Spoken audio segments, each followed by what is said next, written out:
जय जय रघुवीर समर्थ. श्रीमत दासबोध. दशक 13वा. नामरूप. समास 3रा. उभारणी निरूपण. नाम. श्रीराम समर्थ. ब्रह्म घन आणि पोकळ, आकाशाहून विशाळ, निर्मळ आणि निश्चळ, निर्विकारी. श्रीराम समर्थ. बघा, दशक 13वा. नामरूप आणि समास 3रा. उभारणी निरूपण. नाम. अखंड उभारणी कशाची करायची याची शिकवण समर्थांनी आपल्याला या समासामध्ये दिलेली आहे. उभारणी कशाची करायची हो? अखंड सत्कर्माची उभारणी करायची. आपण गुढीपाडव्याला गुढी उभारली ना, गुढी उभारताना भावार्थ कसा पाहिजे हो? अखंड त्या परमेश्वराचरणी आपलं निवेदन पाहिजे की समर्था माझी या देहाकडून अखंड विषय विकारांपासून मला अलिप्त करून अखंड मला काय कर, सत्कर्मात उभा कर, असं काय पाहिजे, आपलं निवेदन पाहिजे. त्या सद्गुरू चरणी अखंड आपलं निवेदन पाहिजे की समर्था अखंड या देहाची गुढी सत्कर्मात उभी राहिली पाहिजे. लक्षात घ्या, म्हणजे केवढं सामर्थ्य आहे. आपण जे जे मागू ते समर्थ आपल्याला द्यायला आलेत. अहो, मागायचंच काय, मागायचं ते आपल्याला कळलं पाहिजे. जे मागायचंय ते कसं पाहिजे हो? सात्विक पाहिजे. जे मागायचंय ते सात्विक पाहिजे. अखंड पांडवांना काय केलं हो? कौरवांनी, दुर्योधन नेहमी काय करायचा? दुर्योधनाला सगळंच पाहिजे होतं. लक्षात घ्या, दुर्योधनाला सगळंच पाहिजे होतं. स्वतःला एकट्याला सगळं पाहिजे होतं. म्हणजे त्या ज्याचा अधिकार आहे त्याला त्यांनी काहीही देऊ केलं नाही. कारण का हो? किती मागितलेलं हो? 5 गावच द्या म्हटले. समाधानानं 5च गावं द्या आमच्या वाट्याला, आम्हाला काही नको. म्हणजे श्रीकृष्ण स्वारी मागायला गेलेले ना, की आम्हाला फक्त 5च गावं द्या, आम्हाला काही नको, युद्ध नको, काही नको. परंतु दुर्योधनाला तेवढं पण काय होतं? तेवढंही द्यायचं नव्हतं. लक्षात घ्या, जे इंद्रप्रस्थ स्वतःच्या जीवावरती पांडवांनी तयार केलेलं, स्वतःच्या सामर्थ्यावरती काय केलं होतं? इंद्रप्रस्थ, खांडवप्रस्थ होतं ना ते, जिथं अखंड काय राहत होते हो? अखंड नाग, म्हणजे साप, सर्पलोक म्हणायचं थोडक्यात. सगळं एवढं ते काय होतं, जिथं मनुष्य काय करू शकत नव्हते, राहू शकत नव्हते, अशा ठिकाणी काय निर्माण केलं? स्वतःच्या सामर्थ्याच्या जीवावरती अखंड इंद्रप्रस्थ निर्माण केलं ना. तेही बघवलं नाही कौरवांना तेही बघवलं नाही. म्हणून त्यांनी काय केलं? शकुनी मामा होतेच ना, अखंड काय केलं? अखंड कपटपणा करून काय शिकवलं? म्हणजे जुगार शिकवला. जुगार खेळायला लावला. कुणाला? युधिष्ठिराला जुगार खेळायला लावून तेही इंद्रप्रस्थ काय केलं? चातुर्यानं जिंकून घेतलं. म्हणजे बघा, समर्थ म्हटले, अरे एक थोडंसं कर्म चुकलं की काय होतं? खूप सारे भोग भोगायला लागतात. म्हणून मी इंद्रप्रस्थ देखील देईन तुम्हाला. समर्थ काय म्हणतात? सगळं देईन. कारण का हो? समर्थ म्हणजे दुसरी तिसरी व्यक्ती नसून तो काय आहे हो? या तिन्ही देवांच्या वरती ज्याचं स्थान आहे तो समर्थ आहे. लक्षात घ्या, आपण जे जे इच्छा आपल्या मनातील आहेत तो इच्छा पूर्ण करायला कोण आले हो? समर्थ आलेत ना. अखंड फक्त इच्छा एकच आहे त्यांची. काय हो? अखंड आपण कशात राहावं हो? आपली उभारणी व्हावी. कशात? सत्कर्मात, परमार्थात अखंड आपण उभा असावं, एवढंच काय मागणं आहे त्यांचं. आणि त्या कौरवांना कितीही दिलं समाधान होतं का हो कधी? अहो, इंद्रप्रस्थ घेतलं, हस्तिनापूर घेतलं, फक्त म्हटले पांडव काय म्हटले? मग आम्हाला फक्त 5च गावं द्या, 5 भावांना, आम्हाला काही नको तुमचं. तरी देखील काय झालं हो? कौरव मान्य केलं नाही कौरवांनी. आणि धृतराष्ट्र धूर्तच ना. धृतराष्ट्रांना जसं डोळं नव्हते तसं काय अंतःकरणात विचार करण्याचं सामर्थ्य नव्हतं का हो? खूप मोठं सामर्थ्य होतं त्याच्याकडं, शक्ती सामर्थ्य खूप होतं, विचारसरणी होती, विचार करण्या इतकी बुद्धी होती, तरी देखील चांगला विचार कधी करू शकला नाही, मुलांना अडवू शकला नाही. दुष्कर्म करण्यापासून मुलांना अडवू शकला नाही. नेहमी काय केलं धृतराष्ट्राने? भेदाभेद केला ना, भेदभाव केला. माझी 100 मुलं आणि माझ्या भावाची 5 मुलं, भेदभाव केला हो. अखंड पांडवांना काय हो, पाण्यातच बघितलं ना. त्याची कधीही इच्छा झाली नाही की काय हो, माझ्या मुलांसारखंच याही 5 मुलांना काय व्हावं, सगळं ऐश्वर्य भोगायला मिळावं, राज्य भोगायला मिळावं, अशी इच्छाच झाली नाही ना. म्हणून तर महाभारत घडलं. लक्षात ठेवा.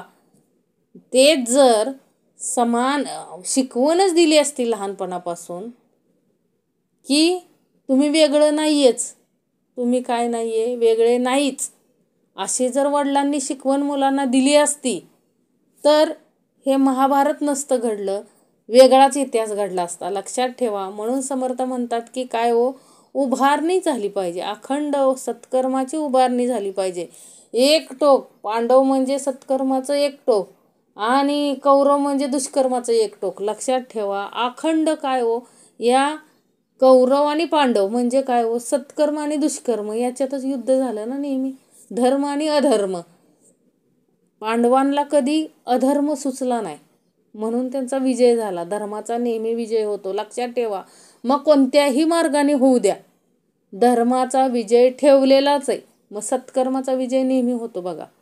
दुष्कर्म आपल्याला वाटतं दुर्योधनाला सगळं दिलेलं सगळं ऐश्वर्य होतं त्याच्याकडं. अहो श्रीकृष्ण स्वारे स्वतः एक काय होते त्या, म्हणजे युवा होते ना, म्हणजे देवसुद्धा कळला नाही. लक्षात घ्या. दुर्योधनाला देवसुद्धा कळला नाही. त्याला काय वाटायचं, अहंकारे नखरे उडवले, पाताळी नेहून बुडवले, अहंकारातच एवढं सामर्थ्य भगवंताने दिलेलं, स्वतः काय कधी कमवलं नाही. लक्षात ठेवा. स्वतः काहीच कधी कमवलं नाही दुर्योधनाने.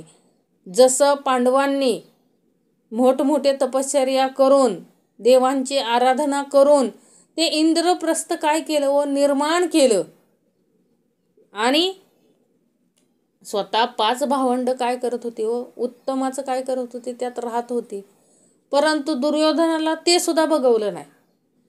त्याला ते इंद्रप्रस्थ पाहिजे होतं, म्हणजे त्यांनी जे कमवलेलं आहे ते सुद्धा काय पाहिजे होतं, त्याला स्वतःला पाहिजे होतं. म्हणून त्यानं काय केलं हो, ते जुगाराचा काय केला, डाव मांडला आणि त्यामध्ये पांडवांना काय केलं, हरवलं.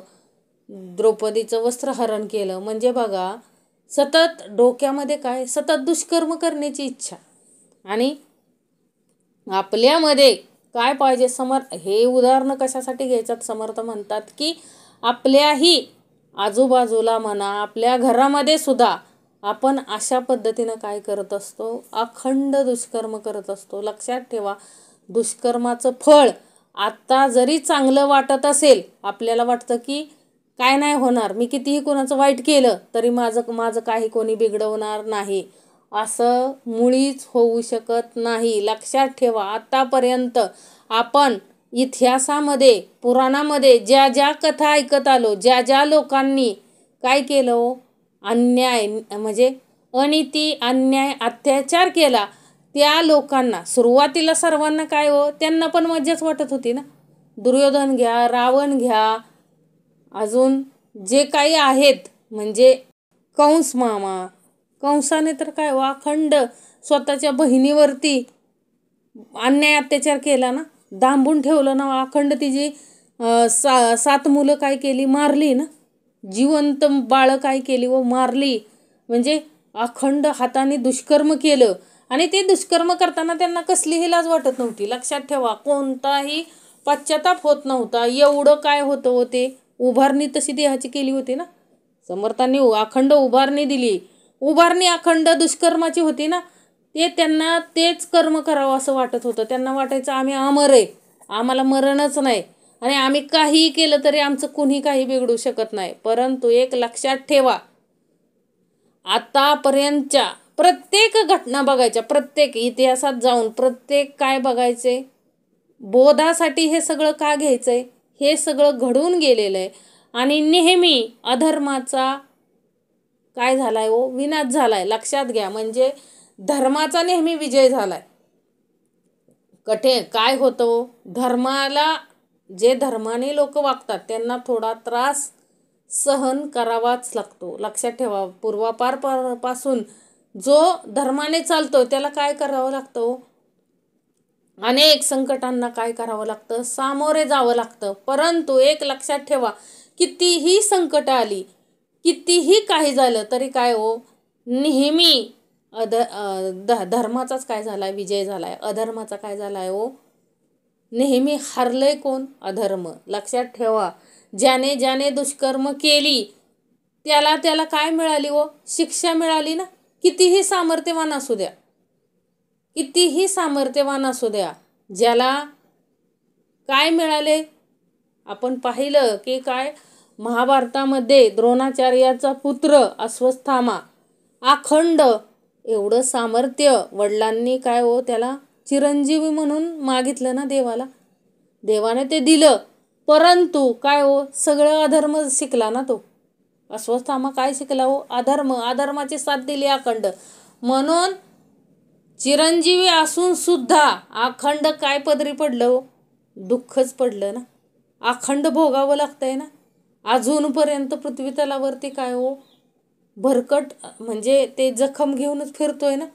म्हणजे समर्थ काय म्हटले की अरे जे मिळाले उभारणी, जर देहाची उभारणी जर सत्कर्मात केलेली असती तर आज कौरवांवरती ती वेळ आली नसती. म्हणजे कुणावरती, जे जे काय दुष्ट होते त्यांचा विनाश करण्यासाठी परमेश्वराला काय घ्यावं लागलं हो, प्रत्येक जन्मामध्ये अवतार घ्यावे लागले. प्रत्येक काळामध्ये काय घ्यावे लागले, अवतार घ्यावे लागले. आणि सामर्थ्य नव्हतं असं नाही, ते जे दुष्कर्म करत होते त्यांच्याकडे सामर्थ्य नव्हतं असं नाही, खूप मोठं सामर्थ्य होतं, खूप मोठं सामर्थ्य होतं. अहो, त्यांच्याकडे एवढं सामर्थ्य होतं की बाकी लोकांकडं एवढं सामर्थ्य नव्हतं. मग त्या सामर्थ्याचं त्यांनी जर सत्कर्म करण्यासाठी जर उपयोग केला असता, आपली बुद्धी चांगल्या कार्यासाठी जर लावली असती तर इतिहास निश्चितच काय असता हो, वेगळा असता. म्हणून लक्षात घ्या, समर्थ अखंड काय म्हणतात की उभारणी निरूपण नाम दिले. उभारणी अखंड सत्कर्माची जर झाली तरच आपल्या देहाचं कल्याण आहे, अन्यथा काय होणार आहे हो, विषय विकार फसवायला येतात. विषय विकार काय करतात हो, अखंड फसवायला येतात आणि आपण फसत जातो त्याच्यामध्ये. आपल्यालाही कळत नाही की आपण काय करायचं. लक्षात घ्या, विषय विकारांच्या आपण नादाला लागतो. अखंड विषय विकारांच्या नादाला लागून आपलं अनहित करून घेतो. म्हणून समर्थ म्हणतात की काय हो, कुणाची संपत्ती लुबाडायला जाऊ नका, न्याय नीतीने काय करा, वागा. आज तुम्ही जर अनिती अनाचार आहे ह्या जन्मामध्ये जर अनिती अनाचार केला, जाणून बुजून जर केला तर त्याचं काय होणार आहे हो, फळ तुम्हाला मिळणार आहे, हे निश्चित आहे. लक्षात घ्या, कुणाच्याही काय करू नका, अनिती अन्यायाने अत्याचाराने वागू नका. कारण का हो, आपल्या वागण्यानं जर एखाद्याची स्थिती जात असेल तर त्याचं सारखं काय नाही हो, दुःख नाही आहे. लक्षात ठेवा, समर्थ म्हणतात की कुणाचं लुबडायला जाऊ नको, स्वतः कष्ट करा, त्या परमेश्वराला यश मागा. यशस्वी देण्याचं काम कुणाचं आहे हो, त्या परब्रह्माचं आहे. लक्षात ठेवा, अखंड सुदामा गेला ना, श्रीकृष्ण स्वारीकडे गेला द्वारकेमध्ये. आता सुदामाची अवस्था काय होती हो, अखंड काय लिहिलेलं होतं हो, 18 विश्व दारिद्र्य त्याच्या कपाळावरती लिहिलेलं होतं. त्याच्या कपाळावरती सटवी काय लिहून गेलेली बघा, सटवी लिहिते बघा, 5व्या दिवशी सटवाई लिहिते असं म्हणतात. असं म्हटलं जातं की सुदामाच्या मस्तकावरती सटवीनं काय लिहिलं होतं, क्षयश्री. म्हणजे त्यानं कितीही काही केलं तरी त्याला काय मिळणार नव्हतं, यश मिळणार नव्हतं. म्हणजे संपत्ती इस्टेट त्याला काय मिळणार नव्हती. अशा प्रकारचं काय झालं होतं, लिखाण केलेलं होतं. परंतु एक लक्षात ठेवा, सटवीनं काही लिखाण करू द्या, कुणी काही करू द्या, परंतु अखंड विश्वास कुणावरती होता हो? त्या परब्रह्मावरती होता ना. अखंड श्रीकृष्ण स्वारीला भेटायला गेले, ज्या क्षणी दोघाची काय झाली हो, गळाभेट झाली, त्या क्षणी परब्रह्माचा हात कुठं लागला? मस्तकावरती लागला ना, कपाळावरती. कुणाच्या? सुदामाच्या. आणि ते क्षयश्री खोडून काय झालं हो? यशस्वी झालं. लक्षात ठेवा, त्या क्षणी सगळं ऐश्वर्य, सुवर्ण नगरी झाली ना. सुदाम नगरी कसली झाली? सुवर्ण नगरी झाली. म्हणजे 18 विश्व दारिद्र्य क्षणात काय झालं हो? नष्ट झालं. म्हणजे एक लक्षात ठेवा, कुणी गरीब कुणी श्रीमंत त्या परमेश्वराच्या हातात आहे. कुणाला कधी तो देईल, काय देईल, हे आपण विचारही करू शकत नाही. आपल्या विचार क्षमतेच्या पलीकडचं. म्हणून लक्षात घ्या. काय बघा, आपण म्हणतो की त्याचे काय नव्हती, एवढी काय नव्हती त्याच्याकडं, संपत्ती नव्हती, खूप गरीब परिस्थितीतून आलेला, परंतु तो अचानक काय झालाय? खूप श्रीमंत झालाय. लक्षात घ्या, हे सर्व घडतं कोणामुळं? हे देणं कोणाचं आहे? त्या ईश्वराचं आहे. लक्षात ठेवा. म्हणून आपल्याला काय करता आलं पाहिजे? भजून खाता आलं पाहिजे. भजून खाता आलं पाहिजे म्हणजे काय? समर्थ म्हणतात की, आपण म्हणतो बघा, उतू नका मातू नका, घेतला वसा टाकू नका. म्हणजे काय? आपल्याला जे जे काय मिळणार आहे ते सद्गुरू आज्ञेनं मिळणार आहे, समर्थ आज्ञेनं मिळणार आहे. ते आपल्याला पचन करता आलं पाहिजे ना. आपल्याला ते काय करता आलं पाहिजे? उत्तमाचं, समर्थ म्हणतात, उत्तमाची उभारणी जर देहाची केली तर अखंड विषय विकारांपासून अलिप्त राहून आपला देह कुठं जाणार आहे हो? मोक्षाला जाणार आहे ना. आपला अखंड अट्टहास काय पाहिजे हो? आपल्या देहाची उभारणीच अशी झाली पाहिजे की नाही बाबा, मला हे दुसऱ्याचं घेणं नाही, जे माझं नाहीये ते माझं नाहीये. हे परमेश्वरा, तुला जे मला द्यायचंय ते तू दे. लक्षात घ्या, कष्ट करा. कष्ट केल्याच्या नंतर यश देणं हे त्याच्या हातात आहे. लक्षात घ्या, जे जे आपल्याला समर्थांनी बघा, बऱ्याचशा कुटुंबामध्ये आपण बघितलंय की काय, काहीही नसताना त्या लोकांकडं काय आली हो? अखंड खूप मोठी श्रीमंती आली. कशाच्या? ह्याच्यावरती देणं ईश्वरच आहे. लक्षात ठेवा, कुणाला कधीही कमी लोकू नका. कारण का हो? कुणाचे दिवस कधी पालटतील सांगता येत नाही. मग जसं सुदामाला क्षणार्धात काय झाले हो? सुदाम नगरी सुवर्णाची केली ना, क्षणार्धात केली. म्हणजे त्या आहे कुणाच्या हातामध्ये? अखंड हे त्या परमेश्वराच्या हातामध्ये. बघा, म्हणजे त्या सुवर्णासाठी, म्हणजे त्या सोन्यासाठी, दागिन्यासाठी, इस्टेटीसाठी परमार्थ करू नका. समर्थ काय म्हणतात? ऐश्वर्य निश्चित मागा, सर्व निश्चित मागा. ऐश्वर्य संपन्न व्हा, नीती संपन्न व्हा, चारित्र्य संपन्न व्हा. निश्चित जे जे आहे भौतिक सुख, कारण पांडवांनी सुद्धा उपभोग घेतलाच ना. महाभारत घडल्याच्या नंतर, युद्ध झाल्याच्या नंतर त्यांनी राज्यभोग घेतलाच ना. लक्षात घ्या, म्हणजे सर्व काही काय करायचंय? इंद्रिय संतुष्ट करायचेत, परंतु कुठल्या मार्गाने? सत्कर्म मार्गाने, जे न्यायनीतीने. लक्षात ठेवा, म्हणजे इंद्रिय संतुष्ट करायचेत. मग इंद्रिय संतुष्ट करण्यासाठी पाप करायचंय का? व्यभिचार करायचा आहे का? अजिबात नाही. समर्थ म्हटले अजिबात नाही. कळलं पाहिजे की कोण आलाय. क्षणार्धात काम आलाय, क्रोध आलाय, लोभ आलाय, मत्सर आलाय, दंभ आलाय, संशय आलाय, चिंता आले. या गोष्टी काय झाल्या पाहिजेत? आपल्याला कळल्या पाहिजेत, अखंड कळल्या पाहिजेत. म्हणून उभारणी झाली पाहिजे ना, देहाची उभारणीच त्या पद्धतीनं झाली पाहिजे. श्रीराम समर्थ. ब्रह्म घन आणि पोकळ, आकाशाहून विशाळ, निर्मळ आणि निश्चळ निर्विकारी. ब्रह्म कसा आहे हो? घनदाट व पोकळ आहे. आणि आकाशापेक्षाही काय आहे हो? विस्तीर्ण आहे. त्याचं काय आपण वर्णन करू शकतो का त्या ब्रह्माचं? ते कसं आहे हो? घनदाट, पोकळ, आकाशाहून खूप मोठं, विशाळ, निर्मळ आणि निश्चळ निर्विकारी. त्याच्याकडं काय आहे हो? निर्मळ आहे ते. निर्मळ, निश्चळ आणि काय आहे हो? निर्विकारी. कुठलाही विकार त्याच्याकडं नाही. असं ते परब्रह्म आहे. परब्रह्माची व्याप्ती बघायला गेलो आपण मोजता येईल का हो? कारण का हो, आकाशाहूनही विस्तीर्ण असं ते परब्रह्म आहे.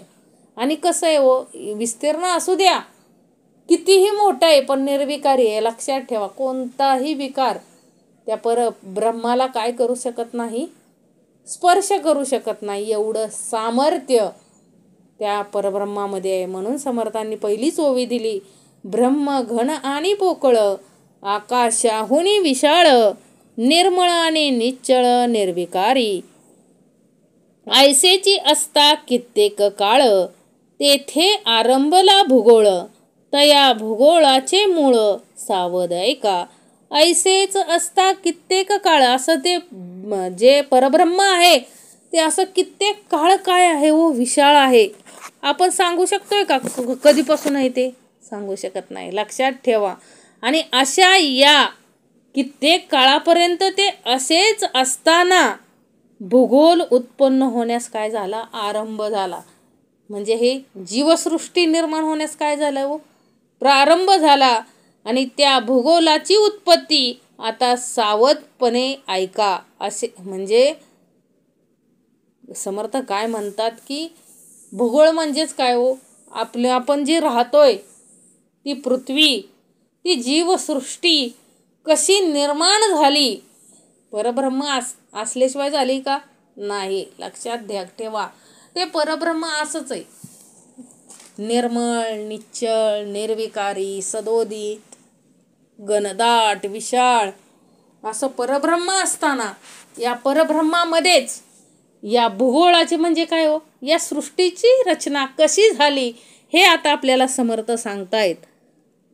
परब्रह्म असता निश्चळ, तेथे संकल्प उठिला चंचळ, तयास बोली जे केवळ आदी नारायणे. काय सांगितलं समर्थांनी? परब्रह्म निश्चळ असता त्याच्या ठिकाणी निश्चळ असा संकल्प उत्पन्न झाला, त्याला आदी नारायण असे नाव आहे. म्हणजे त्या परब्रह्मामध्येच एक संकल्प उत्पन्न होऊन आदिनारायणाची काय झाली हो, उत्पत्ती झाली. मूळ माया जगदेश्वर, त्याशीच म्हणजे षडगुणेश्वर, अष्टदा प्रकृतीचा विचार ते पहा. मूळ माया जगदेश्वर काय सांगितलंय? मूळ माया तो चंचळ आदिनारायण, म्हणजे त्या परब्रह्माच्या ठिकाणी चंचळ असा संकल्प उठला आणि त्यालाच आपण काय म्हणतो, आदिनारायण. आणि या आदिनारायणाच्या समर्थ काय म्हणतात की तो चंचळ आदिनारायण त्यालाच मूळ माया जगदीश्वर, षडगुणेश्वर असेही म्हणतात. आदिनारायणालाच काय म्हणलं जातं? मूळ माया जगदीश्वर आणि षडगुणेश्वर. ही सर्व त्या आदिसंकल्पाचीच काय आहेत, नाव आहेत. आणि त्या ठिकाणी अष्टदा प्रकृती कशी असते त्याचा विचार करता आला पाहिजे आपल्याला. काय हो, त्या मूळ मायेच्या ठिकाणीच काय झाली हो, अष्टदा प्रकृती निर्माण झाली. म्हणजे ही उभारणी, अखंड सृष्टीची उभारणी कशी झाली ते आपल्याला बघायचं आहे. समर्थ म्हणतात की तो आदिनारायण म्हणजेच काय हो, परब्रह्माच्या ठिकाणी चंचळ असा संकल्प उठला आणि त्यालाच आपण आदिनारायण म्हणतो. आणि त्या आदिनारायणापासूनच काय झाली हो, मूळ माया जगदीश्वर. म्हणजे त्या आदिनारायणालाच काय म्हटलं जातं, मूळ माया जगदीश्वर, षडगुणेश्वर असं म्हणतात. आणि तो चंचळ आदिनारायण ही म्हणजे समर्थ म्हणतायत. आणि ही सर्व त्या चंचळ संकल्पाचेच काय आहे तो नावं आहेत. ऐलीकडे मूळ माया जगदेश्वर, त्याशीच म्हणजे षडे गुणेश्वर, अष्टदा प्रकृतीचा विचार ते पहा. ऐलीकडे गुणक्षोभिनी, ते जन्म घेतला त्रिगुणी, मूळ ओंकाराची मांडणी तेथून जाणावी. बघा, पुन्हा समर्थ आपल्याला शिकवतायत की काय हो, या ब्रह्मांडाची उत्पत्ती आपण म्हणतो ना, ही माया कशी निर्माण झाली असेल, ही पृथ्वी कशी निर्माण झाली, ही सृष्टी कशी निर्माण झालेली असेल, त्याला काय दिलाय हो, सृष्टीक्रम असतो ना. कधीही उठून काय होत नाही, सृष्टी निर्माण होत नाही. म्हणजे समर्थ काय म्हणतात की त्या मूळ मायेच्या म्हणजे मूळ मायेच्या अलीकडे गुणक्षोभिनी म्हणजे गुणमाया असून तिच्यापासून काय झाले हो, 3 त्रिगुण उत्पन्न झाले. 3 त्रिगुण म्हणजे कोण हो? ब्रह्मा, विष्णू आणि महेश. सत्व, रज, तम. म्हणजे जशी ब्रह्मांडाची उत्पत्ती आहे तशीच ह्या पिंडाची उत्पत्ती आहे. लक्षात ठेवा. समर्थ पुढं काय म्हणतात, येथून म्हणजे त्या गुणमायेपासून 3 त्रिगुण उत्पन्न झाले आणि येथून मूळ ओंकाराची काय झाली, मांडणी झाली. आता मूळ ओंकार त्या त्रिगुणापासूनच काय झालं व नंतर निर्माण झाला. म्हणजे अलीकडे गुणक्षोभिनी ते जन्म घेतला त्रिगुणी. मूळ ओंकाराची मांडणी तेथून जाणावी. म्हणजे तिथं कोणी जन्म घेतला हो, 3 त्रिगुणांनी काय घेतला, जन्म घेतला आणि तिथूनच मूळ ओंकाराची काय झाली, मांडणी झाली. लक्षात घ्या. अकार उकार मकार तिन्ही मिळून ओंकार, पुढे पंचभूतांचा विस्तार विस्तारला. ही काय आहे हो, अखंड सृष्टीची निर्मितीच आहे ना. अकार उकार मकार तिन्ही मिळून काय झालं हो, ओंकार. ओंकाराची निर्मिती कशातून झालेली आहे, अकार उकार आणि मकार यापासून काय झाले, निर्माण कोण झाले, ओंकार. आणि त्याच्यातूनच पुढे पंचभूत कोणती, पृथ्वी, आप, तेज, वायू आणि आकाश. पुढे पंचभूतांचा विस्तार विस्तारला. म्हणजे पुढे पंचभूतांचा काय झाला, विस्तार झाला. आपल्याला माहिती आहे ओम कसा तयार होतो, अ उ म या 3 मात्रा मिळून ओंकार होतो. म्हणजेच काय, अकार उकार मकार या तिन्हींचं मिळून ओंकार होतो. आणि पुढे यातूनच ओंकारामधूनच काय झाली हो, पुढे पंचमहाभूतांचा विस्तार झालाय. पंचमहाभूत कोणती, पृथ्वी, आप, तेज, वायू आणि आकाश. हीच पंचमहाभूत आपल्या शरीरात म्हणजे पिंडी ते ब्रह्मांडी. म्हणजे ब्रह्मांडातून देखील एखादं जरी तत्व थोडंसं काय झालं, वाढलं किंवा कमी झालं तर काय होतो, विनाश ओढवतो. लक्षात घ्या. तसंच आहे पिंडामध्ये पण तसंच आहे ना. एखादं तत्व वाढलं, पंचमहाभूतातील एखादं तत्व वाढलं किंवा कमी झालं तर काय होतं, विनाश ओढवतो देहाकडे पण. कारण आपल्याला माहिती आहे वायू तत्व निघून गेलं की पक्षवात होतं बघा. अर्ध्या अंगातून वारं गेलं, आपली भाषा काय आहे, अर्ध्या अंगातून काय गेलंय, वारं गेलंय. वारं गेलं म्हणजे काय हो, त्याचं अस्तित्व त्या देहातून काय झालंय, अर्ध्या देहातून काय झालंय, नष्ट झाले, कमी झाले.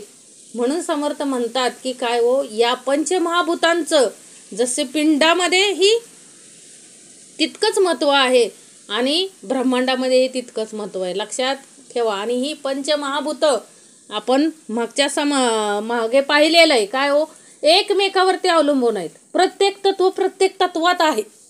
लक्षात घ्या. आकाश घेतलं तरी आकाशामध्ये पृथ्वी, आप, तेज, वायू हे 4 घटक आहेत. तसंच पृथ्वीमध्ये पण हे 4 घटक. म्हणजे ही जी पंचमहाभूत आहेत ती परस्परांवर काय आहेत हो, अवलंबून आहेत. एकमेकांवरती काय आहेत, अवलंबून आहेत. त्यांचं काय होत नाहीये, म्हणजे एकमेकावरती काय आहेत, ती अवलंबून आहेत. लक्षात घ्या. अकार उकार मकार तिन्ही मिळून ओंकार, पुढे पंचभूतांचा विस्तार विस्तारला. ही पंचमहाभूत काय झाली, निर्माण झाली. ओंकारामधूनच पुन्हा काय झाली पुढे हो, ओंकारानंतर ही पंचमहाभूत काय झाली, विस्तारली. आकाश म्हणजे ते अंतरात्म्यासी, तयापासून जन्म वायोसी, वायोपासून तेजासी जन्म झाला. आकाश म्हणजे ते अंतरात्म्याशी. आकाश कशाला म्हटलं जातं हो, जो अंतरीचा अंतरात्मा आहे आपल्या देहामध्ये, जो अंतरात्मा आहे त्याला काय म्हटलं जातं, आकाश. कारण ते कसं आहे व निश्चळ निर्विकार असं ते अंतरात्म्याला काय म्हटलं जातं, आकाश म्हटलं जातं. आणि त्या आकाशापासूनच पुढे वायूची निर्मिती झाली आणि वायूपासूनच पुढे काय झालं हो, अग्नीची. म्हणजे वायू हे आता बघितला ना भाग आपण की ही पंचमहाभूते काय आहेत व परस्परांवर अवलंबून आहेत. या प्रत्येकाचं अस्तित्व प्रत्येकामध्ये, लक्षात ठेवा, प्रत्येक पंचभूताचं अस्तित्व त्या पंचभूतामुळे आहे. कोणतंही तत्व एकमेकापासून काय नाही हो, वेगळं नाहीये. हे समर्थांनी सांगितलं की आकाश म्हणजेच अंतरात्मा, आणि त्या अंतरात्म्यापासून वायू निर्माण झाला, आणि त्या वायूपासून काय झाली पुढं, अग्नी झाला. वायूचा कातरा घसवटे, तेने उष्णी वन्नी पेटे, सूर्यबिंब ते प्रगटे तये ठाई. वायूचा कातरा घसवटे म्हणजे दोन दिशाकडून येणाऱ्या वायूच्या घर्षणानं, म्हणजे कातऱ्याच्या घर्षणानं काय होतो, त्या उष्णतेपासून अग्नी उत्पन्न होतो, व ते काय होते हो, सूर्यबिंब प्रगट होते. अग्नी निर्माण झाला की तिथं काय दिसतो, सूर्य उगवल्यासारखं दिसतं ना, एकदम काय हो, लाल भडक अग्नी दिसतो ना. म्हणून म्हणजे हे पंचमहाभूत वायू मुळे काय होतं, झाडं बघा एकमेकांवरती असे घर्षण पावतात, आणि त्याच्यातून काय होतो, अग्नी निर्माण होतो. पुढं काय सांगितले समर्थांनी, वारा वाजतो शीतळ, तेने निर्माण झाले जळ, ते जळ आळोन भूगोळ निर्माण झाला. बघा वारा कसा वाजतो, तो वारा उष्णही आहे आणि थंडही आहे, आणि तो वारा जर थंड वाहू लागला म्हणजे ते पाणी काय झाले, उत्पन्न झाले, आणि पुढं ते पाणी आटूनच काय झाला हो, भूगोल उत्पन्न झाला. आता आपण समर्थांनी दुसऱ्याच ओवीत सांगितलेलं ना, ऐसेची असता कित्येक काळ, तेथे आरंभला भूगोळ, तया भूगोळाचे मूळ सावध ऐका. ते भूगोळ कसं निर्माण झालं ह्याचं मूळ सावध ऐका. आता कसं झालं निर्माण हो, सांगितलं ना समर्थांनी रचना. काय सांगितलं, परब्रह्म, आधी परब्रह्म आहेच, आणि परब्रह्माला संकल्प उठला, परब्रह्माच्या ठिकाणी संकल्प निर्माण झाला, आणि त्या संकल्पामधून काय झालं हो, आदिनारायण उत्पन्न.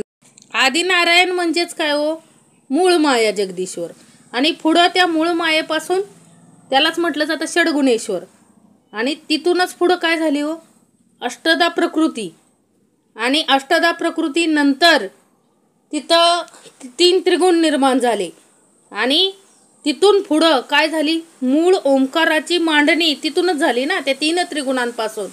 आणि 3 त्रिगुण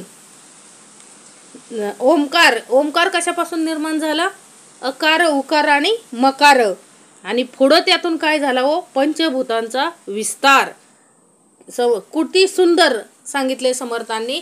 आणि आकाश कशाला म्हटलं जाते, अंतरात्म्याला म्हटलं जाते, आणि आकाश, आणि त्याच्यापासूनच काय झाला हो, वायू झाला, आणि वायूपासून काय झालं, अग्नी निर्माण झाला. म्हणजे अग्नी कसा झाला हो, वायूमध्ये 2 झाडांचं किंवा 2 वस्तूंचं काय झालं, घर्षण झालं, आणि त्या घर्षणामधून काय झाला हो, अग्नी निर्माण झाला.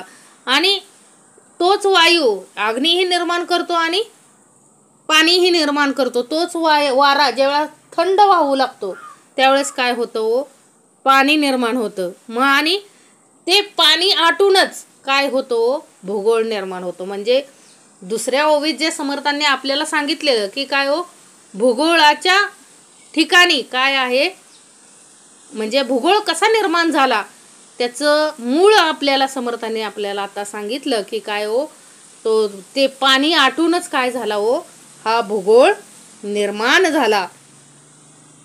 त्या भूगोळाचे पोटी अनंत बीजाची या कोटी, पृथ्वी पाण्या होता भेटी अंकुर निगती.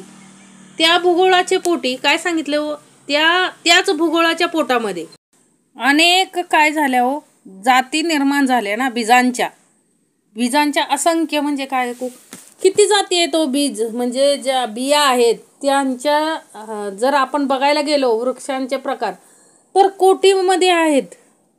आणि हे बीज कसं उगवतं, माती आणि पाणी एकत्र आली की काय होतं, अंकुर फुटतात, आणि पृथ्वी पाण्याच्या संयोगाने अनंत प्रकारची बीजे वाढून त्यांचे काय निघाले, अंकुर निघाले ना. अनेक जे वृक्ष निर्माण झालेत, आता पृथ्वी तलावरती किती वृक्ष आहेत हो, अनंत कोटी काय आहेत, वृक्ष आहेत. ते निर्माण कुणामुळे झाले हो, निर्माण अखंड कुणामुळे झाले हो, पाणी आणि पृथ्वी. आणि ते वृक्ष आहेत म्हणून ही जीवसृष्टी आहे. लक्षात ठेवा, हे समीकरण आहे. आणि ते समीकरण कोण तोडतंय? आपण तोडतोय. मनुष्य काय करतोय? पृथ्वीवरती सिमेंट कॉन्क्रीटच करून ठेवलंय ना पूर्ण. म्हणजे तिथं एखादं झाड सुद्धा नाही उगवत. लक्षात ठेवा, बी जरी पडलं, असं कधी झालंय का सिमेंटन पाण्यामध्ये एखादं बी टाकलं तर ते उगवतं का हो? नाही उगवत. लक्षात ठेवा. म्हणजे काय, तिथं काय पाहिजे? मातीच पाहिजे ना. माती आणि पाणी पाहिजे बीज उगवण्यासाठी. दगडावरती बी उगवत नाही. सिमेंट म्हणजे काय व दगडाचाच एक प्रकार आहे ना, दगडापासून बनवलेलं आहे ना. म्हणून लक्षात घ्या, म्हणजे ही जीवसृष्टी निर्माण करण्यासाठी त्या परब्रह्माला किती कष्ट पडलेत.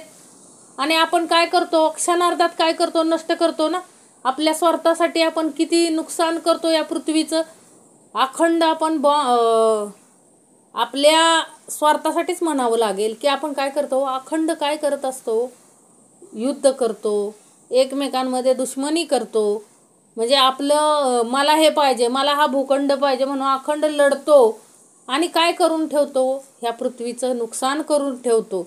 आपण म्हणतोय ही जमीन माझी आहे, परंतु ज्यानं निर्माण केली तो तर कधी म्हटलाय का हो? तो परब्रह्म कधी म्हटलाय का ही पृथ्वी माझी आहे, मी निर्माण केली आहे? त्याच्याकडं काहीच नाही हो. तो निर्विकारी आहे. कोणता विकारच नाही ना, लोभ पण नाही आहे त्याच्याकडं. तो म्हणतही नाही की मी निर्माण केलंय म्हणून आणि मीच हे सगळं चालवतोय. अहंकार कुणाला येतो? 3 त्रिगुणांना सुद्धा अहंकार येतो. आपल्याला पण अहंकार येतो. कारण का हो? आपण काय न करता आपल्याकडं अहंकार आहे. लक्षात ठेवा. आणि त्यानं सगळं करून त्याच्याकडं कोणताही अहंकार नाही. म्हणजे समर्थ काय म्हणतात की अरे ही जीवसृष्टी निर्माण झाली ह्याच्यासाठी पण पंचमहाभूतच कारणीभूत आहेत ना.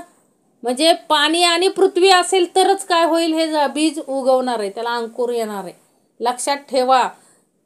मग अशी हजारो झाडे काय झाली हो? निर्माण झाली ना पृथ्वीवरती. असे हजारो अंकुर म्हणजे बीज काय झाले? त्या भूगोळाचे पोटी अनंत बीजाची या कोटी पृथ्वी पाण्या होता भेटी अंकुर निघती. म्हणजे बियांमधून अंकुर निघण्यासाठी या 2 पंचमहाभूतांचा संगम होणं गरजेचं आहे. कोणतं हो? पृथ्वी आणि पाणी. पृथ्वी आणि पाणी असेल तरच हे अंकुर काय होणार आहेत? बीजांना फुटणार आहेत. असे कोट्यानं किती झाडं असतील हो पृथ्वी तलावरती? कोट्यानुकोटी झाडे कशामुळं आहेत? पृथ्वी आणि पाणी. आकाश म्हणजे अंतरात्म्यासी पृथ्वी वल्ली नाना रंग पत्रे पुष्पांचे तरंग नाना स्वाद ते मग फळे झाली.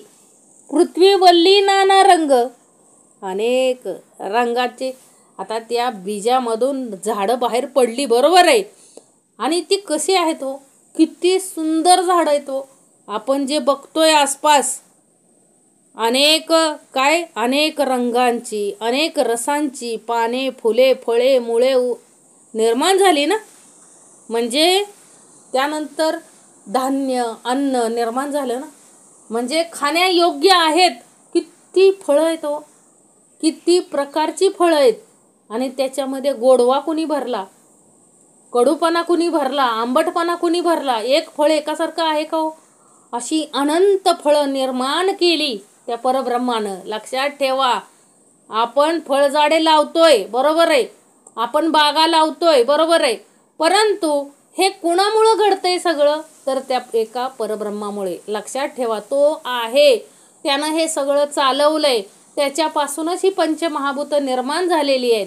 आणि पृथ्वी आणि पाणी नसेल तर आपल्याकडं बीज असून उपयोग नाही. लक्षात ठेवा. बीज जरी असेल तर त्याच्यासाठी काय लागतंय हो? पृथ्वी आणि पाणी लागतंय. मग अशा प्रकारे अखंड अनेक रंगाची, अनेक चवीची, अनेक प्रकारची झाडं काय झाली हो? निर्माण झाली ना. ते बीजापासून अनेक वेली असतात बघा.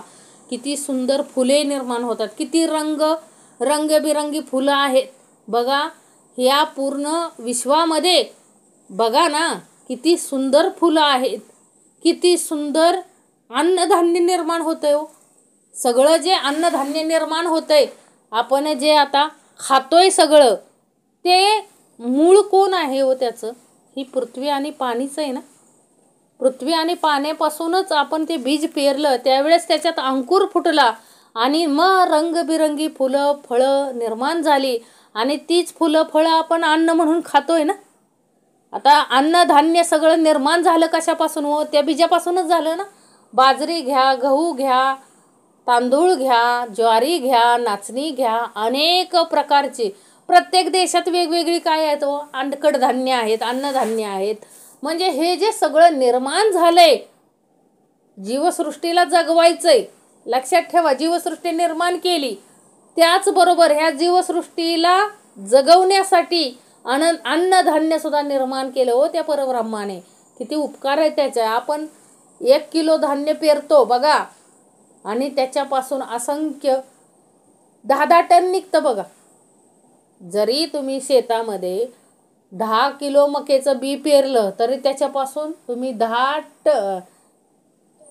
कितीतरी टन काय करू शकता, मका उत्पन्न घेऊ शकता. म्हणजे विश्व निर्माण करत्यानं किती मोठं करून ठेवलंय हो हे सगळं. म्हणजे त्याचे किती अनंत कोटी उपकार आहेत आपल्यावरती. लक्षात ठेवा. म्हणून समर्थ म्हणतात की पुढं काय झालं, पृथ्वी वल्ली नाना रंग, अनेक पृथ्वीवरती अनेक रंगांच्या वेली सुद्धा अनेक रंगांच्या आहेत, भाज्या सुद्धा अनेक रंगांच्या आहेत. किती भाज्या, किती प्रकार हो.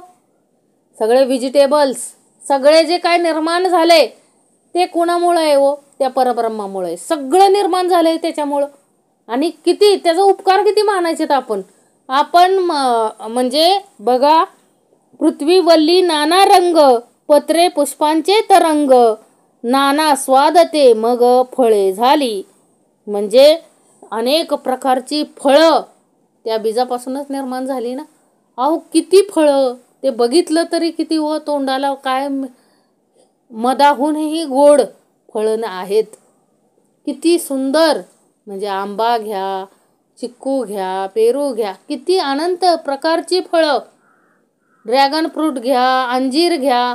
अहो जी फळं खाल्लं तरी काय होतं, तोंडामध्ये काय होतं, स्वाद निर्माण होतो. असं निसर्गानं दिलेलं अमूल्य असं काय आहे हो, आपल्याला देणगी आहे ना. आणि ती आपल्याला सर्वांना टिकवता आली पाहिजे. लक्षात ठेवा. कारण का हो, याच्यावरतीच आपलं हे सगळं, आपलं जे फ्युचर आहे, आपलं जे भविष्य आहे ते सगळं काय आहे हो, हे पानं फुलं. म्हणजे तुम्ही जर पाणी आणि पृथ्वीचं संवर्धन उत्तमाचं केलं, तिचं संरक्षण उत्तमाचं केलं, तरच आपल्याला अन्नधान्य वगैरे मिळणार आहे ना.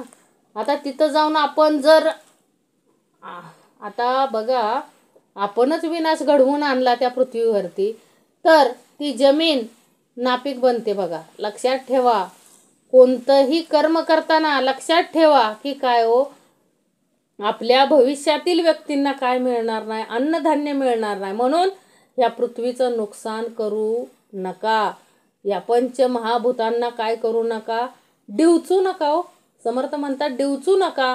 जे जसं चाललेलं आहे ते कसं काय हो, म्हणजे आपल्या दुर्बुद्धी सुचू देऊ नका. समर्थांना सांगायचं, दुर्बुद्धी सुचू देऊ नका. हा विध्वंस काय आहे, आपल्याच हातून घडतोय ना. आपणच नापीक बनवतोय ना ते पृथ्वीला. तिच्यावरती जर आपण हल्ला केला, म्हणजे आपण जे स्फोट घडवून आणतोय त्या पृथ्वी भूगर्भामध्ये, त्याच्यामुळं काय होणार आहे हो, अखंड त्या पृथ्वीचं नुकसान. आणि पृथ्वीचं नुकसान म्हणजे कुणाचं आहे हो, अखंड नुकसान आपल्या जीवसृष्टीचं नुकसान आहे. लक्षात ठेवा. हळूहळू ती पृथ्वी नापीक बनते, हळूहळू नाही.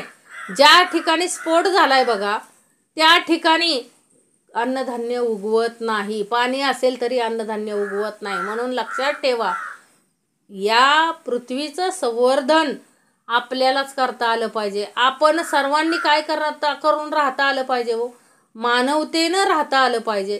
प्रत्येकालाच गरज आहे ना जगण्याची. प्रत्येकाने प्रत्येकाचा विचार करता आला पाहिजे.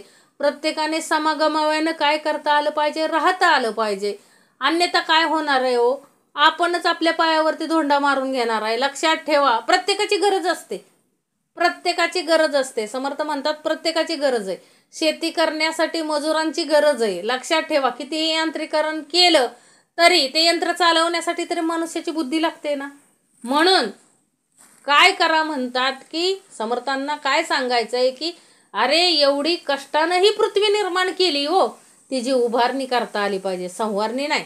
लक्षात ठेवा. म्हणून हे उभारणी निरूपण दिलंय समर्थांनी.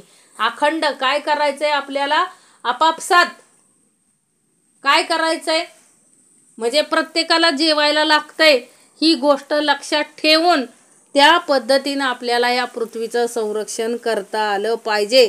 तरच आपल्याला ही नाना रंगाची फळं फुलं स्वाद घ्यायला मिळतील ना, फळं आणि अन्नधान्य चांगलं खाता येईल. पत्रे पुष्पे फळे मुळे नाना वर्ण नाना रसाळे, नाना धान्य अन्य केवळे तेथून झाली. बघा, पत्र पुष्प म्हणजे पानं फुलं फळं मुळं सगळं जे काय, मुळी पण खातो ना आपण,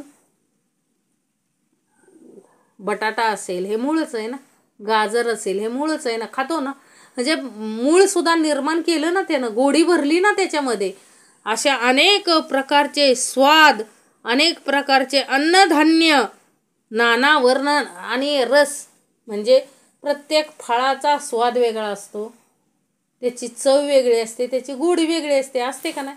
म्हणजे हे निर्माण कोणी केलं, एका त्या परब्रह्माने निर्माण केले. लक्षात ठेवा.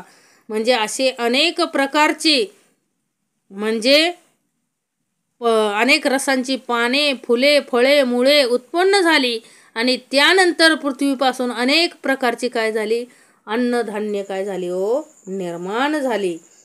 आणि आता हे झालं कशाचं, अन्न, आपल्याला अन्नापर्यंत. आता बघा आपणच कसं निर्माण झालो ते आपल्याला बघायचंय. अन्नापासून झाले रेत, रेतापासून प्राणी निपजत, ऐसी हे रोकडी प्रचित उत्पत्तीची. आता ह्या अन्न खाल्लं त्याच्यापासूनच काय झालं हो, समर्थ म्हणतात रेत झाले आणि त्या रेतापासूनच काय झाले हो, प्राणी उत्पन्न झाले. असा हा उत्पत्तीचा काय आहे, प्रत्यक्ष अनुभव आहे ना. बघा म्हणजे समर्थांचा अभ्यास हे कुठून आणलेलं आहे, समर्थांनी आपल्यासाठी आणलेलं आहे. लक्षात ठेवा, किती सखोल अभ्यास करून आपल्यासाठी हे काय केलंय हो, समर्थांनी निर्माण केलंय. आता ह्या अंडज जारज स्वेदज उद्बीज, पृथ्वी पाणी सकळांचे बीज, ऐसे हे नवल चोज सृष्टी रचनेचे. अंडज जारज स्वेदज उद्बीज अशा काय हो, चार प्रकारच्या चार कोटींचे प्राणी झाले ना.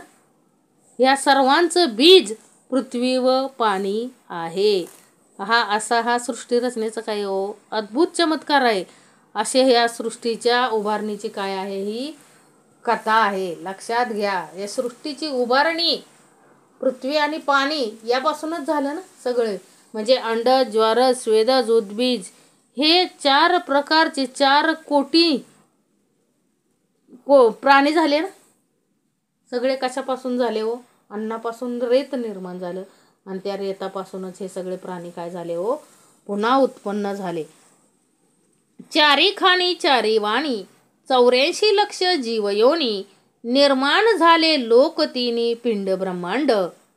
चारी खाणी चारी वाणी म्हणजे 4 खाणी आणि 4 वाणी, 84 लक्ष जीवयोनी, स्वर्गादी तिन्ही लोक मिळून सगळं पिंड ब्रह्मांड काय झालं हो, उत्पन्न झालं. म्हणजे 84 लक्ष ज्या जीवयोनी आहेत त्या सगळ्या काय झाल्या हो, निर्माण झाल्या ना. समर्थ म्हणतात की चारी खाणी आणि चारी वाणी हेही काय झालं हो, निर्माण झालं ना. त्याच्यापासूनच झालं ना हो, चारी खाणी चारी वाणी 84 लक्ष जीवयोनी हे कुणापासून निर्माण झालं हो, पृथ्वी आणि पाणी. म्हणजे या 2 पंचमहाभूतापासून ही 84 लक्ष जीवयोनी काय झाली हो, निर्माण झाली. लक्षात ठेवा. मुळी अष्टदा प्रकृती, अवघे पाण्यापासून जन्मती, पाणी नसता मरती सकळ प्राणी.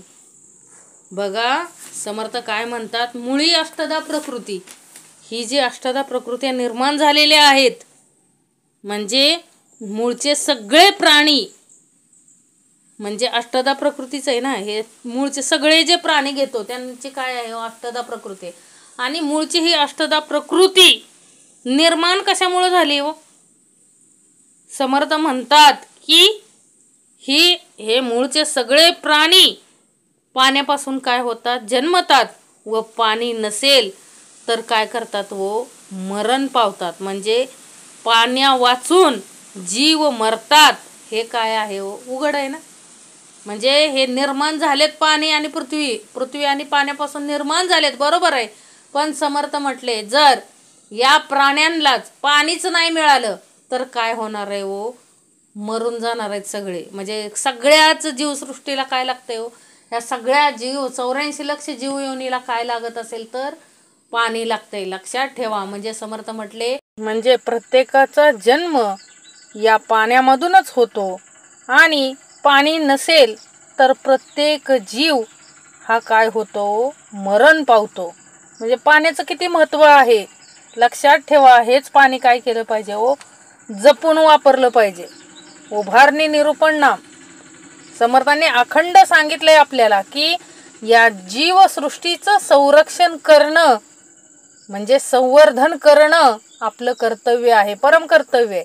तुम्ही सगळं कमवू शकता परंतु ही जर पंचमहाभूते आपल्याला सोडून गेली तर आपलं अस्तित्व काय आहे हो? शून्य आहे.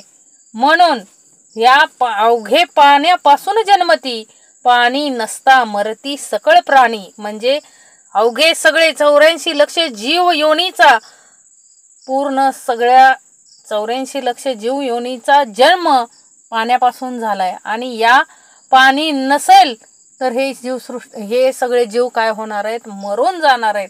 म्हणून समर्थ म्हणतात की पाणी काय हो? जपून वापरा. त्याचा काय करता आला पाहिजे आपल्याला हो? योग्य वापर करता आला पाहिजे. प्रत्येकाला पाण्याची गरज असते. झाडं सुद्धा पाणी आहे तोपर्यंत टवटवीत दिसतात. पाणी नसेल तर काय हो?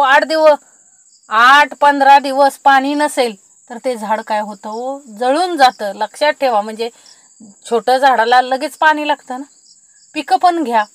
म्हणजे समर्थ म्हटले की पाणी नसेल तर हे सगळं काय होईल हो? सगळं जळून जाईल, सगळं मरून जाईल. म्हणून पाणी हे काय हो? फार महत्वाचं आहे. नवे अनुमानाचे बोलणे याचा बरा प्रत्यय घेणे, वेदशास्त्रे पुराणे प्रत्यय घ्यावी. हे काय नुसतं अनुमान करून बोलणं नाहीये, हे प्रत्येकाला अनुभव आहे. काय हो? पाणी नसेल तर आपण काय होणार आहे? मरणार आहे. हे यासाठी कुठला दृष्टांत दाखवायची गरज आहे का हो?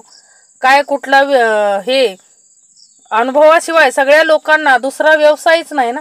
जे अनुभवाला येत नाही ते केवळ अनुमानिक भाषण मानू नये. अनुभवा वाचून जगात व्यवहार काय होत नाही? चालत नाही. म्हणून अनुभव फार महत्वाचा आहे आणि हा प्रत्येकाला अनुभव आहे ना.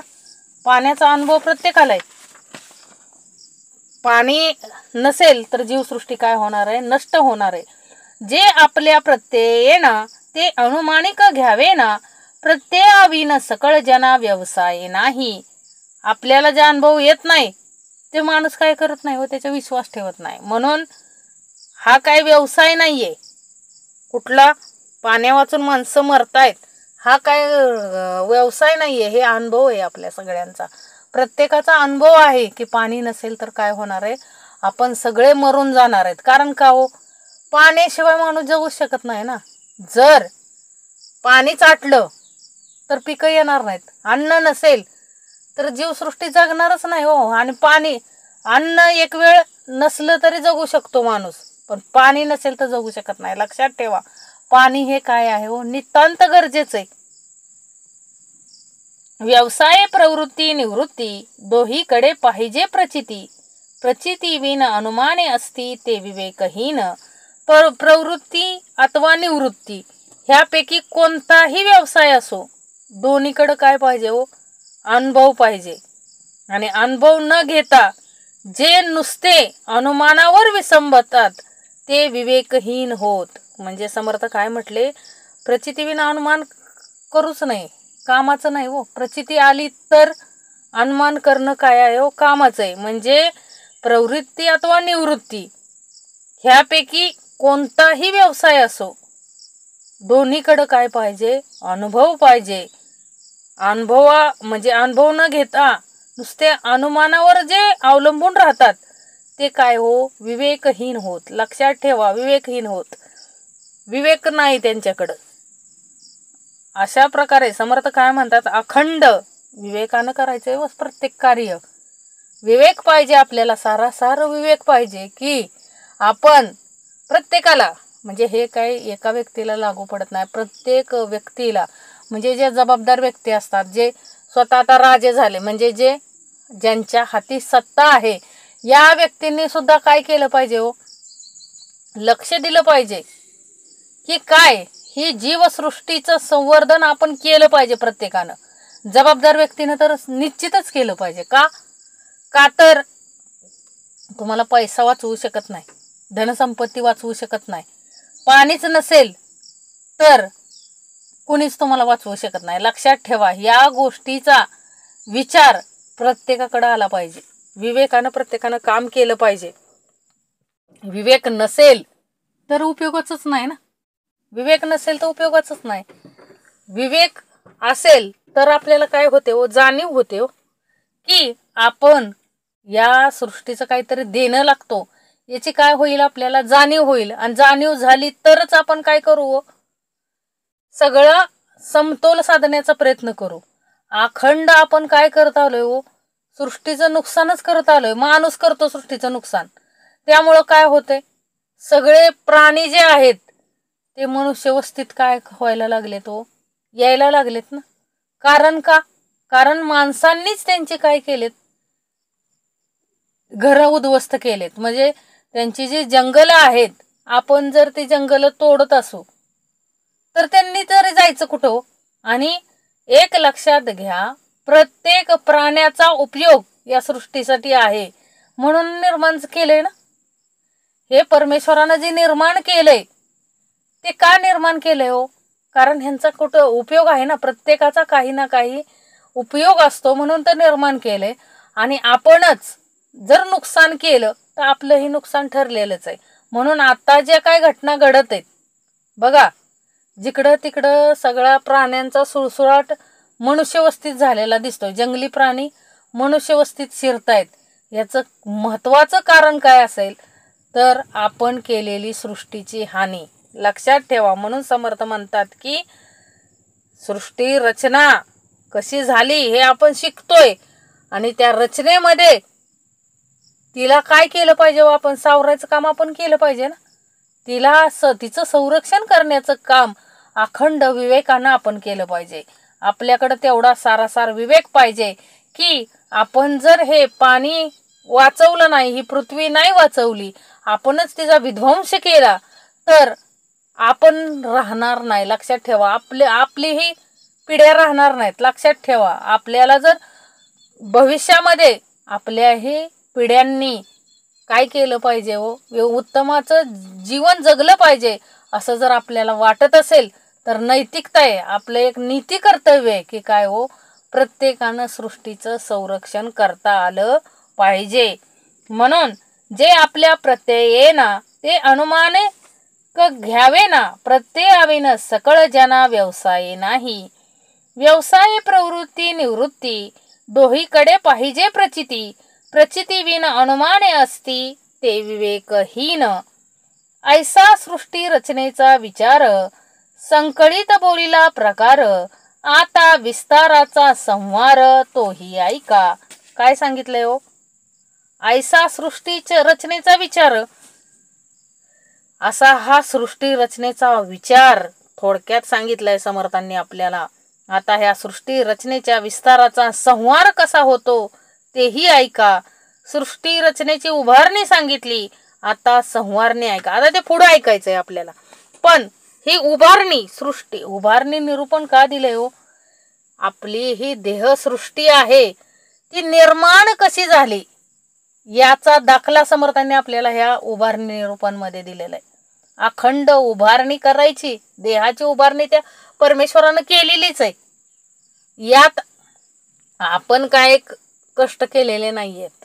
कुठले, म्हणजे कुठलाही देह निर्माण झालाय, हात पाय डोळे सगळं जे दिलंय ते परमेश्वराचं, त्या सृष्टीचं देणं आहे आपल्यासाठी. लक्षात ठेवा. मग आपण पण त्याचं काहीतरी देणं लागतोय ना. समर्थ म्हणले ही सृष्टी रचना झाली बरोबर आहे, पण विवेकानं त्या सृष्टी रचनेत राहता आलं पाहिजे. जसं ब्रह्मांडातली जी सृष्टी पृथ्वी दिसते तिचं जसं आपण संरक्षण करतोय विषय विकारांपासून, म्हणजे कसं तिला ज्याच्यापासून हानी होते अशा गोष्टी आपण टाळल्या पाहिजे, तसं ही पिंड पण तसंच आहे ना. समर्थ म्हणले अखंड आपल्याला ह्या देहाचं सुद्धा संरक्षण अखंड ह्या विषय विकारापासून करता आलं पाहिजे. आणि विवेकानं जाणीव घ्यायची हो, उभारणी आपली उभारणी करता आली पाहिजे. परमार्थात ह्या सृष्टी रचनेची उभारणी होणं फार गरजेचं आहे. कारण हे तीन त्रिगुण, अष्टदा प्रकृती, पंचमहाभूते हे सगळं आपल्याला सांगितलं समर्थांनी. या सगळ्यांपासून आपला देह निर्माण झाला बरोबर आहे, पण समर्थ काय म्हणतात की ठीक आहे निर्माण झालाय, परंतु आपल्याला काय करता आलं पाहिजे हो, या देहाला त्या विषय विकारांपासून अलिप्त म्हणजे आपल्याला जाणीव पाहिजे की काय की आपल्याला आणलंय कुणी, आपण ही सृष्टी निर्माण केली कुणी, त्या परब्रह्माला आपण विसरता कामा नये. त्या परब्रह्म्यानंच आपल्याला काय केलंय हो, त्या परब्रह्माने आपल्याला निर्माण केलंय, आपलं अखंड संरक्षण तो करतोय. आपलं नीती कर्तव्य आहे की काय हो, त्या परब्रह्माला आवडेल असं आचरण आपल्या देहाकडून आपल्याला करता आलं पाहिजे, अन्यथा उपयोग नाही हो. समर्थ म्हणून म्हणतात ना विवेकाने घ्या, विवेकाने घ्या. विवेकाने घ्या म्हणजे काय हो, आपल्याला काय करता आलं पाहिजे, अखंड त्या परब्रह्माचं काय करता आलं पाहिजे, स्मरण असलं पाहिजे आपल्याला. आणि त्या परब्रह्माचं स्मरण असल्याशिवाय आपल्याला आपल्या कर्तव्याची जाणीव होणार नाही. म्हणून समर्थ म्हणतात अखंड ही सृष्टी निर्माण कोणी केली, ही सृष्टी कशी निर्माण झाली, याची उभारणी कशी केली त्या परब्रह्मानं, हे अखंड सांगितलंय. आणि आता अखंड आपल्या या देहाची उभारणी श्रवणातून आपलं समर्थ करत आहेत. लक्षात ठेवा, म्हणजे या देहामध्ये काय कमी पडतंय काय जास्त होतंय हे समर्थ आपल्याला सांगतायत. कारण कसं आहे हो, या देहाला पण गरज आहे ना.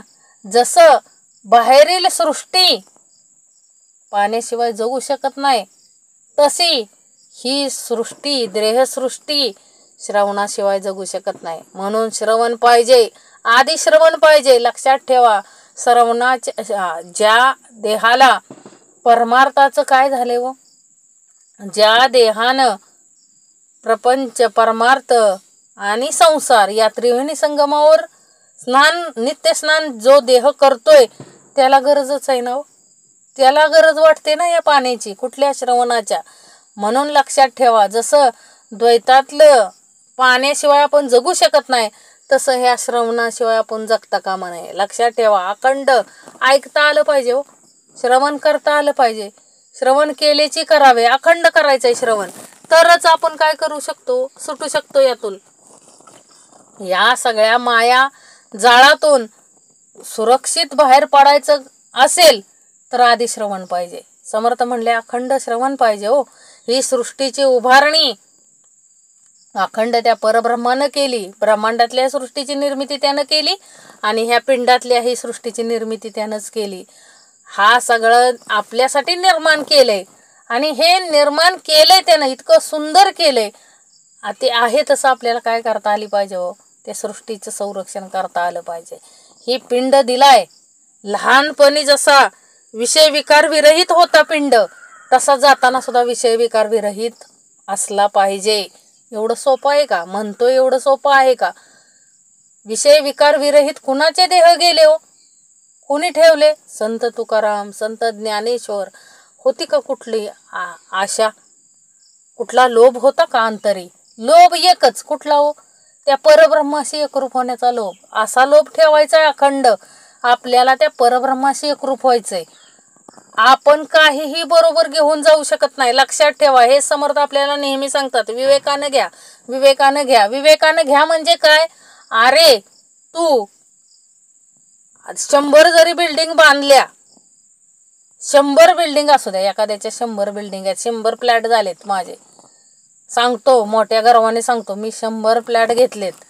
ठीक आहे, समर्थ म्हटले अरे देह ज्या दिवशी ठेवशील त्या दिवशी त्या 100 प्लॅटमधील एका बी प्लॅटमध्ये तुला काय करणार नाहीत, स्नान घालणार नाहीत. लक्षात ठेव, एकाही प्लॅटमध्ये तुला ठेवणार नाहीत. देह ज्या दिवशी तू ठेवशील त्या दिवशी मशानातच जावं लागतं. लक्षात ठेवा. समर्थ म्हटले शेवटी आपली जागा कुठे? तिचंही 3.5 हात ठेवलेली आहे तिथं. रिझर्व सगळ्यांचीच जागा, म्हणजे गरीब असो, श्रीमंत असो, भिकारी असो, कसाही असो, प्रत्येकाची जागा कुठे आहे हो? त्या मशानभूमीतच आहे ना. शेवटी विश्रांती स्थळ कुठले? मशानभूमी. लक्षात ठेवा. म्हणून समर्थ म्हणतात की अरे या सृष्टीची रचना, उभारणी मी केली, आता संवारणी आपण पुढच्या भागात बघूया.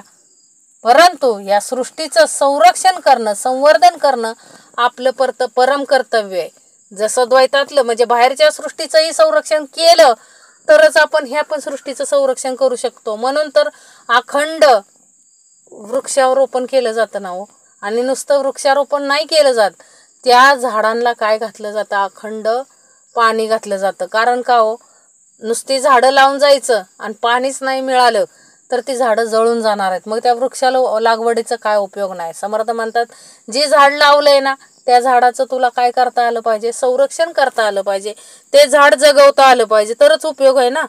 ह्या झाडाला जसं पाणी लागतंय तसं त्या पण झाडाला काय लागतंय हो? पाणी लागतंय. म्हणून अखंड काय करायचंय हो? उभारणी करायची, सत्कर्मात उभारणी करायची. समर्थ म्हणले अखंड आपला देह सत्कर्मात उभा राहिला पाहिजे. या देहाकडून या कौरवांसारखी कर्म नाही घडली पाहिजे. समर्थ म्हणले कुकर्म नाहीत घडली पाहिजे. अखंड जे परमेश्वराला आवडतात, जे परब्रह्माला आवडतात अशीच कर्म आपल्या हातून घडली पाहिजेत. म्हणून देवाला जे आवडतं त्या पद्धतीनं आचरण करण्याचा प्रयत्न करायचा आहे प्रत्येकाकडून. म्हणजे चुकत नाही असं नाही हो, प्रत्येकजण चुकत असतो, लक्षात घ्या. परंतु समर्थ म्हटले आपल्याला काय करायचंय हो? अखंड आपलं स्वतःचं संरक्षण करता आलं पाहिजे तरच आपला काय आहे हो? स्वतःचं संरक्षण म्हणजे स्वतःचं संरक्षण कशापासून करायचंय? विषय विकारांपासून करायचं. कारण का हो? आजकाल कोण जास्त त्रास देते? विषय विकार. कारण सुषमातून येतात आणि खूप मोठं काय करून जातात हो. अहो सहज क्रोध आला, काय केलं त्यानं? बायकोला काय केलं? थाड दिशे थोबाडीत मारली, तशी ती काय झाली? चक्कर खाली येऊन पडली. तसं काय झालं हो? जाग्यावरती तिला अटॅक आला, जाग्यावरती देह ठेवला.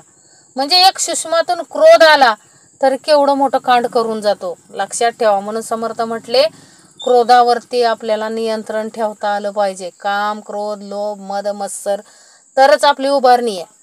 कारण सुषमातून काम येतो, संसाराचं वाटोळं करून जातो. लक्षात ठेवा. काम हा विषय खूप काय आहे? समर्थ म्हटले खूप डेंजर आहे. म्हणून त्या कामापासून आपल्याला काय राहता आलं पाहिजे? अलिप्त राहता आलं पाहिजे. कारण काम क्रोध हे चाडीला तो काय सामान हवाबाला, कशी उभारणी होईल आपली? काम क्रोध जर आपल्याकडे असतील अखंड तर आपली उभारणी होऊ शकत नाही. म्हणून उभारणी निरूपण समर्थांनी दिले. या सृष्टीची उभारणी अखंड सत्कर्मात करण्यासाठी समर्थ आलेत. अखंड श्रवण आपल्याला त्या सत्कर्मात आपल्याला उभं राहण्यासाठी समर्थांनी आपल्याला अखंड श्रवण आणले. लक्षात ठेवा. म्हणजे या देहाची उभारणी त्या परब्रह्मानं तर केलीच अगोदर, परंतु आपणही सत्कर्माने आपल्या देहाची उभारणी करता आली पाहिजे. दुष्कर्म आपल्या हातून घडता कामा नये प्रयत्न करून. कारण अखंड जर आपण त्या परमेश्वराच्या शिकवणीत असू, अखंड त्याच्या सानिध्यात असू तर काय होणार आहे हो? अजिबात काय होणार नाही. लक्षात ठेवा. उभारणी अखंड सत्कर्मात घडावी. अखंड त्या परब्रह्माला, अखंड त्या श्री गणेशाला काय करायचंय हो? नमन करायचं, वंदन करायचंय, त्याला निवेदन ठेवायचंय की अशी बुद्धी दे की या देहाकडून काय हो? अखंड सत्कर्मच घडावीत, दुष्कर्म कुठली घडू नयेत, अशी सद्बुद्धी आम्हाला दे असं मागायचंय आपल्याला. कारण का हो? तो सगळं द्यायला आलाय. समर्थ म्हटले आपल्याला जे काय पाहिजे ते त्याला मागा, तो देणार आहे. विश्वास ठेवा, तो देणार आहे. कारण पांडवांना सुद्धा दिलंच ना, त्यानं दिलं, अखंड दिलं.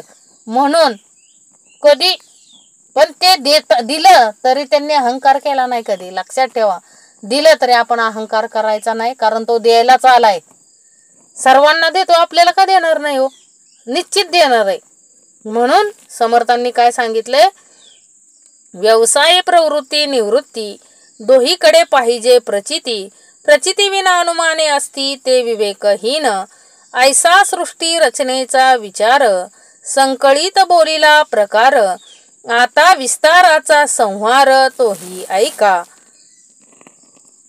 काय म्हटले, सृष्टी रचनेचा विचार आपण काय केला आतापर्यंत पाहिला, आता संहार पाहणार आहोत पुढच्या भागामध्ये. मुळापासून शेवटवरी अवघा आत्मा रामची करी, करी आणि विवरी यथा योग्य. मुळापासून शेवटवरी, अहो मुळापासून शेवटपर्यंत सगळं कार्य कोण करतंय, म्हणजे असा सृष्टी रचनेचा म्हणजे समर्थाने काय म्हणले, आधीपासून अंतापर्यंत सर्व काही कोण करतो, आत्माराम करतो आणि तोच त्याचा विचारही करतो. म्हणजे सर्व काही यथायोग्य विवरण करणारा एक कोण आहे हो, म्हणजे मुळापासून शेवटपर्यंत सर्व सृष्टी रचना करणारा आणि ती करून तिथे यथायोग्य विवरण करणारा एक कोण आहे हो, तो आत्मारामच आहे ना. म्हणजे समर्थ म्हटले तोच करतो ना सगळं. आत्मारामची मुळापासून शेवटवरी अवघा आत्मा रामची करी, करी आणि विवरी यथायोग्य. म्हणजे त्यानं कधी कंटाळा केलाय का, मुळापासून म्हणजे आरंभापासून शेवटापर्यंत सगळी कार्य कोण करत असतो, तो अंतरीचा अंतरात्माच करत असतो ना. आणि अवघा आत्मा रामची करी, करी आणि विवरी यथायोग्य, आणि यथायोग्य करतो, अखंड सांभाळत असतो, देहाला अखंड सांभाळत असतो आत्माराम. म्हणून समर्थ म्हणतात की आपल्याला ते कळलं पाहिजे की काय हो, आत्मा आहे म्हणून आपण हे विवरण करू शकतोय, श्रवण करू शकतोय. आत्मा अंतरीचा अंतरात्मा निघून गेला, 4 माणसं लागतात उचलायला, लक्षात ठेवा. म्हणजे केवढं कठीण कार्य आहे हो हे. तरीही आत्माने कधी कंटाळा केलाय का देहाचा, कधीच नाही. आत्मा कधी कंटाळा करत नाही देहाचा, आत्मा अखंड आपलं कार्य करत असतो, लक्षात ठेवा. म्हणून आत्मा काय समर्थ म्हटले की मुळापासून शेवटवरी अवघा आत्मा रामची करी, करी आणि विवरी यथायोग्य. पुढे संवार निरोपीला श्रोती पाहिजे ऐकला, इतक्या उपरी झाला समास पूर्ण. समर्थ काय म्हटलेत, पुढे संवार सांगितलेला आहे आणि श्रोती पाहिजे ऐकला, म्हणजे संहार सांगितला, उभारणे. आता सृष्टी रचनेची काय सांगितली हो आपल्याला, सृष्टी कशी निर्माण झाली याचं निरूपण समर्थांनी अखंड या उभारणी निरूपण मध्ये दिलंय. आणि सृष्टी निर्माण केली, पण हिची उभारणी ही पण देहसृष्टी निर्माण केली ना त्यानंच. ही देहसृष्टी अखंड सत्कर्मात उभी राहता आली पाहिजे, अखंड सत्कर्मात उभी राहिली पाहिजे. म्हणून समर्थांनी आपल्यासाठी उभारणी निरूपण आणले. तसंच समर्थ म्हटले पुढं या सृष्टीचा संहार कसा होतो हे आपण बघणार आहे, पण त्यासाठी ते पण श्रवण केलं पाहिजे ना, अखंड आपल्याला श्रवण करता आलं पाहिजे. हे समर्थांना सांगायचंय की श्रवणाशिवाय आपण राहता कामा नये हो. श्रवण असेल तरच सर्व काही आहे ना, श्रवणाशिवाय आपल्याला गत्यंतरच नाही. म्हणून श्रवण केलेचे करावे, पुन्हा पुन्हा करावे. म्हणून समर्थ नेहमी सांगतात ना, पुढे निरोपले. म्हणजे आता जरी हे श्रवण केलं असेल तरी पुढचाही भाग ऐकता आला पाहिजे ना. समर्थ म्हणतात पुढं पण ऐकता आलं पाहिजे, कारण का हो, उभारणी जशी झाली तशी संवारणी कशी होते हे सांगण्यासाठी पुढला समास समर्थांनी दिलाय. म्हणून समर्थांनी शेवटची ओवी काय दिली, पुढे संवार निरोपीला श्रोती पाहिजे ऐकला, इतक्या उपरी झाला समास पूर्ण. काय झाला, समर्थ काय म्हणतात, पूर्ण झाला हा समास. काय झाला, एवढ्याने हा समास काय समर्थ म्हणतात, संवाराचे निरूपण, पुढे संवाराचे निरूपण केले आहे ते श्रोत्यांनी काय करावं, श्रवण करावं. एवढ्याने हा समास काय झालाय, पूर्ण झालाय. म्हणून काय करायचंय व आपल्याला पुढचं श्रवण आपल्याला अखंड करायचंय, तरच आपल्याला उभारणी आणि संवारणी कळणार आहे. म्हणजे या देहाची उभारणी अखंड सत्कर्मात केली पाहिजे.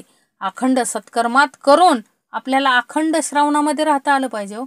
श्रवणामध्ये म्हणजे काय, अखंड चांगलं ते श्रवण करता आलं पाहिजे, परमार्थ करता आला पाहिजे, कारण तरच आपली ही देहाची उभारणी होणार आहे. सत्कर्मात उभारणी करणं एवढं सोपं नाहीये, विषय विकारांवर विजय मिळवणं एवढं सोपं नाहीये. म्हणून समर्थ म्हणतात उभारणी बघितली आतापर्यंत, आता संहारणी पण काय करा, पुढं श्रवण करा. पुढे संहार निरोपीला श्रोती पाहिजे ऐकेला, इतक्या उपरी झाला समास पूर्ण. इति श्री दासबोधे गुरु शिष्य संवादे, उभारणी निरूपण नाम समास तिसरा. जय जय रघुवीर समर्थ.